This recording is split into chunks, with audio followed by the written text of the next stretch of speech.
नमस्कार मंडळी. तर सकाळी टिफिनची गडबड आणि पाण्याची गडबड तर सोबतच असते. खूप घाईघाई होते सकाळी. तसं तर दुपारी येतं पाणी, पण म्हणलं प्यायचं भरून घेते. आता आलंय तर सकाळी मग पाणी वगैरे भरलं, टिफिन वगैरे दिला दोघींनी पण. आता दुपारी छान जेवण वगैरे केलं.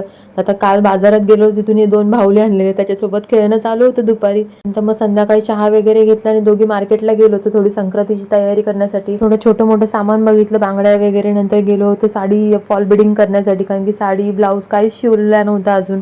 तर आता घरी जाऊन करायची होती मिसळ पाव. तर छान असं मार्केटमधून सामान घेतलं येता येता. नंतर मग लेस पण लावायची होती पूर्ण साडीला. साडी खूप सिंपल वाटत होती. मी बोलली लेस लावून घेते. मटकी घेतली, पाव घेतले, परत चहासोबत तो बनपाव वगैरे सगळं दुधाचं पण घेऊन आली होती. थोडाफार 2-3 भाज्या घेऊन आली, कोथिंबीर वगैरे तर डेली लागतेच आपल्याला. तर मग वाटण करूनच गेली होती. जाताना मी बोलली आल्यावर फक्त फोडणीला देईन. थोडंफार जेवण होतं दुपारचं आणि सकाळची चपाती पण होती, डाळ भात होता दुपारचा. मग आता फक्त मिसळ पावच केला होता. साईदने काय डाळ भात खाल्ला, ती काही तिखट खात नाही. मार्केटमधून आल्यावर तिला आधी फ्रेश केली, ती खेळते तोपर्यंत मग मिसळ पाव वगैरे बनवून घेतले आणि जेवण करून घेतलं दोघींनी पण. नंतर मग फटाफट घरातलं सगळं रात्रीचं रुटीन आपलं आवरलं आणि मग तिला झोपवायला घेतलं. तर ती पण झोपली. आता चला भेटू पुढच्या ब्लॉगमध्ये, तोपर्यंत बाय.